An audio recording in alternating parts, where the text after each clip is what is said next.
Welcome back to Xylem learning. It's me Anuragna, നിങ്ങളുടെ സ്വന്തം മനോമിസ് ആണ്. ഓക്കെ, മക്കളെ എല്ലാവരും നല്ല അടിപൊളിയായിട്ട് നിങ്ങളുടെ ആനുവൽ എക്സാമിന് വേണ്ടിയിട്ട് പ്രിപ്പയർ ചെയ്തുകൊണ്ടിരിക്കുന്നുണ്ടാവും. ഓരോ എക്സാംസ് ആയിട്ട് നമുക്ക് ഇങ്ങനെ കഴിഞ്ഞ് വരികയാണല്ലേ. യെസ്, ഇനി നമുക്ക് വെക്കേഷനൊക്കെ തുടങ്ങും. ആ ഒരു വെക്കേഷൻ നല്ല അടിപൊളിയായിട്ട് എൻജോയ് ചെയ്യണമെന്നുണ്ടെങ്കിൽ നമുക്ക് എക്സാമും നല്ലപോലെ എഴുതിയിരിക്കണം. അപ്പോൾ എന്തായാലും നിങ്ങളെല്ലാവരും എക്സാമിന് വേണ്ടിയിട്ടുള്ള ക്വസ്റ്റ്യൻസുകൾ ഇങ്ങനെ തപ്പിക്കൊണ്ടിരിക്കുകയായിരിക്കും. സോ സിമ്പിളായിട്ട് നമുക്ക് എക്സാം അറ്റൻഡ് ചെയ്യാൻ പറ്റും. പക്ഷേ എന്ത് ചെയ്യണം, നമ്മുടെ സൈലത്തിലെ എല്ലാ ക്ലാസ്സുകളും എല്ലാ കണ്ടന്റുകളും അതുപോലെ തന്നെ ലൈവുകളൊക്കെ മിസ് ചെയ്യാതെ കാണുക എന്നുള്ളതാണ് ഏറ്റവും വലിയൊരു കാര്യം. ഓക്കെ, അപ്പോൾ ഇന്ന് നമ്മൾ ഡിസ്കസ് ചെയ്യാൻ പോകുന്നത് ഏരിയ ഓഫ് ട്രയാങ്കിൾ എന്നുള്ള ചാപ്റ്ററിൽ നിന്ന് നിങ്ങൾക്ക് വരാൻ പോകുന്ന ക്വസ്റ്റ്യൻ ആണ്. സോ ഏതൊക്കെ രീതിയിലുള്ള ക്വസ്റ്റ്യൻസുകളായിരിക്കും നിങ്ങൾക്ക് വരിക? ഉറപ്പിച്ചോളൂ, ഈ ഒരു ലെവൽ ക്വസ്റ്റ്യൻസ് മാത്രമേ ഈ ഒരു ചാപ്റ്ററിൽ നിന്ന് ഉണ്ടായിരിക്കുള്ളൂ. ക്വസ്റ്റ്യൻ എന്താണെന്നുള്ളത് നമുക്കൊന്ന് വായിച്ചു നോക്കാം. അപ്പോൾ എന്തായാലും ഈ ചോദ്യത്തിന് എല്ലാത്തിൻ്റെയും ആൻസർ ഞാൻ പറയുന്നതിനേക്കാളും മുൻപ് നിങ്ങൾക്ക് ആൻസർ ആയിട്ട് കിട്ടുന്നുണ്ടെങ്കിൽ ചാറ്റ് ബോക്സിൽ പറയുക കേട്ടോ. എന്താണ് ക്വസ്റ്റ്യൻ?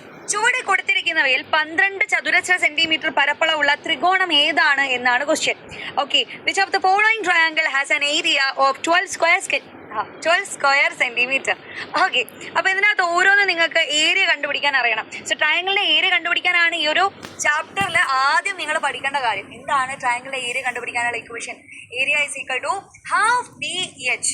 എടാ, ഒരു ട്രയാങ്കിളിന്റെ ബേസും അതിന്റെ ഹൈറ്റും മൾട്ടിപ്ലൈ ചെയ്തിട്ട് പകുതി എടുത്തു കഴിഞ്ഞാൽ നിങ്ങൾക്ക് ആര് കിട്ടും?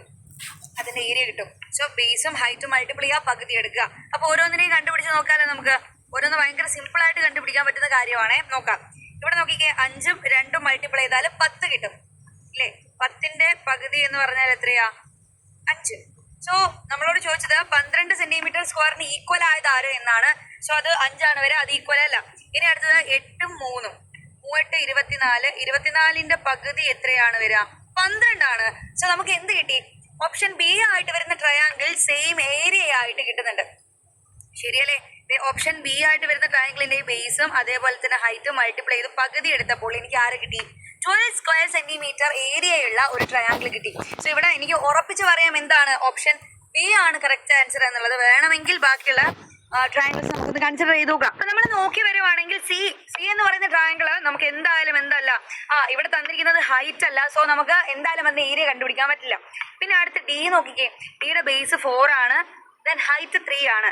സോ ഏരിയ കണ്ടുപിടിക്കാൻ നമ്മൾ എന്ത് ചെയ്യും? Area is equal to half into base into height ആണ്. 1/2 ഇൻറ്റു 4 ഇൻറ്റു 3 ചെയ്ത് കഴിഞ്ഞാൽ നമുക്ക് എത്ര കിട്ടുവാടാ? 6 എന്നേ കിട്ടും, 6. അപ്പൊ അതുമല്ല, നമുക്ക് എന്തായി ഉറപ്പായി കഴിഞ്ഞു. ഇനി ബി ക്വസ്റ്റ്യനിലേക്ക് നോക്കണം. ബി ക്വസ്റ്റ്യൻ അത്രയും ഇമ്പോർട്ടന്റ് ആയിട്ടുള്ള ചോദ്യമാണ്, എപ്പോഴും റിപ്പീറ്റ് ചെയ്ത് ചോദിക്കുന്ന ഒരു ചോദ്യമാണ്. Draw A triangle of area 24 square centimetre. ഒന്നുമില്ല, 24 ചതുരശ്ര സെന്റിമീറ്റർ പരപ്പളവുള്ള ഒരു ത്രികോണം വരയ്ക്കണം. സോ ട്രയാങ്കിൾ വരയ്ക്കുന്നതിന് മുൻപേ നമുക്ക് ഏതാണ് അതിന്റെ ബേസ്, എന്താണ് അതിന്റെ ഹൈറ്റ് എന്നൊക്കെ കണ്ടുപിടിക്കണം.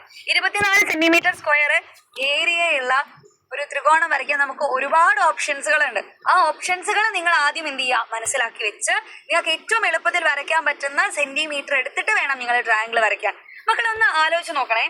നമുക്ക് വരയ്ക്കേണ്ടത് 24 സെന്റിമീറ്റർ സ്ക്വയർ ഏരിയയുള്ള ട്രയാങ്കിൾ ആണ്. സോ ഏരിയ എന്ന് പറയാൻ half into base into height ആണ്. ഏരിയ 1/2 ഇൻറ്റു പാദം ഇൻറ്റു ഉന്നതിയാണ്. ഏരിയ തന്നിട്ടില്ലേ? Area 24 is equal to half into base into height. ഒന്ന് ആലോചിച്ച് നോക്കിക്കേ, ബേസും ഹൈറ്റും, ആ ട്രയാങ്കിളിന്റെ ബേസും ഹൈറ്റും കൂടെ മൾട്ടിപ്ലൈ ചെയ്ത് കഴിഞ്ഞാൽ 24ന്റെ ഇരട്ടി കിട്ടണം. ശരിയല്ലേ? 24 എന്ന് പറഞ്ഞാൽ ബേസിന്റെയും ഹൈറ്റിന്റെയും പകുതിയാണ് എന്ന് പറയുന്നതിന്റെ മീനിങ് എന്താ? ആ ബേസും ഹൈറ്റും മൾട്ടിപ്ലൈ ചെയ്ത് കഴിഞ്ഞാൽ 24ന്റെ ഇരട്ടി കിട്ടണം, അതിന്റെ ഡബിൾ കിട്ടണം. അപ്പൊ ശരിക്കും പറയുകയാണെങ്കിൽ ബേസും ഹൈറ്റും മൾട്ടിപ്ലൈ ചെയ്ത് കഴിഞ്ഞാൽ 24ന്റെ ഇരട്ടി എന്ന് പറഞ്ഞാൽ ആരാണടാ? 48 കിട്ടണം. 48 കിട്ടണം. ഒന്ന് ആലോചിച്ച് നോക്കാം, ഏതൊക്കെ 2 നമ്പേഴ്സുകൾ മൾട്ടിപ്ലൈ ചെയ്താലാണ് നിങ്ങൾക്ക് 48 എന്ന് പറയുന്ന നമ്പർ കിട്ടുക എന്ന് മാത്രം നിങ്ങൾ ആലോചിച്ച് നോക്കിയാൽ മതി. ഞാനിപ്പോൾ ജസ്റ്റ് ഇതൊന്ന് വായിക്കുന്നുണ്ട്. എനിക്ക് 48 കിട്ടാനുള്ള നമ്പേഴ്സുകളാണ് ഞാൻ നോക്കുന്നത്. 48. സോ ഏതൊക്കെ 2 നമ്പേഴ്സുകൾ മൾട്ടിപ്ലൈ ചെയ്താൽ 48 കിട്ടും? 1 ഇൻറ്റു 48 ചെയ്താൽ 48 കിട്ടും. എന്ന് പറഞ്ഞാൽ സൈഡ്സുകൾ നിങ്ങൾക്ക് 48 സെന്റിമീറ്ററും 1 സെന്റിമീറ്ററും എടുത്തിട്ട് വരയ്ക്കാം. ബേസ് 48 സെന്റിമീറ്ററും 1 സെന്റിമീറ്റർ ഹൈറ്റിലും നിങ്ങൾക്ക് ട്രയാങ്കിൾ വരയ്ക്കാം. പക്ഷേ 48 സെന്റിമീറ്റർ ഒക്കെ സ്കെയിൽ എടുക്കുക എന്ന് പറഞ്ഞാൽ നിങ്ങൾ ആലോചിച്ച് നോക്കിക്കേ, കുറച്ചധികം പോകേണ്ടി വരും. നമ്മൾ എന്തായാലും അത് വരയ്ക്കാൻ പോണില്ല. ഞാൻ അടുത്തത് 2 ഇൻറ്റു 24 എടുത്ത് വെച്ച് ചെയ്യാം. 24ഉം 2ഉം 24 സെന്റിമീറ്റർ ബേസും 2 സെന്റിമീറ്റർ ഹൈറ്റും വെച്ചിട്ട് നമുക്ക് എന്ത് ചെയ്യാം? ആ ട്രയാങ്കിൾ വരയ്ക്കാം. പക്ഷേ അവിടെയും 24 സെന്റിമീറ്റർ സ്കെയിൽ എടുക്കുക എന്ന് പറഞ്ഞാൽ കുറച്ചുകൂടെ ബുദ്ധിമുട്ടുള്ള കാര്യമാണ്. അടുത്തത് 3 സെന്റിമീറ്റർ നോക്കിക്കേ, 3 ഇൻറ്റു 16 ചെയ്താലും എനിക്ക് 48 കിട്ടും. പക്ഷെ അവിടെയും 16 സെന്റിമീറ്റർ, ചിലപ്പോൾ 15 സെന്റിമീറ്റർ സ്കെയിലൊക്കെ ആണെങ്കിൽ നിങ്ങൾ ആ ഒരു സ്കെയിൽ വെച്ച് ആ ട്രയാങ്കിൾ വരയ്ക്കുക എന്ന് പറഞ്ഞാൽ കുറച്ചുകൂടെ കഷ്ടപ്പാടുള്ള കാര്യമാണ്. ഞാൻ അടുത്തത് 6 × 8 നമുക്ക് ചെയ്യാം. 6 × 8. അതിന് മുൻപ് ഒരു നമ്പറും കൂടെ മിസ്സായി പോയിട്ടുണ്ട് കേട്ടോ. 4 × 12 വെച്ചിട്ട് ചെയ്യാം. 12 സെന്റിമീറ്ററിലും 4 സെന്റിമീറ്റർ ഹൈറ്റിലും നിങ്ങൾക്ക് ട്രയാങ്കിൾ വരയ്ക്കാം. ഇല്ലെങ്കിൽ 6 × 8 വെച്ചിട്ട് നിങ്ങൾക്ക് ആരെ വരയ്ക്കാം? ട്രയാങ്കിൾ വരയ്ക്കാൻ വേണ്ടി പറ്റും. അപ്പൊ ഈ ഒരു കൺസിഡറേഷൻ വെച്ചിട്ട് മക്കളൊന്ന് ആലോചിച്ച് നോക്കിക്കേ.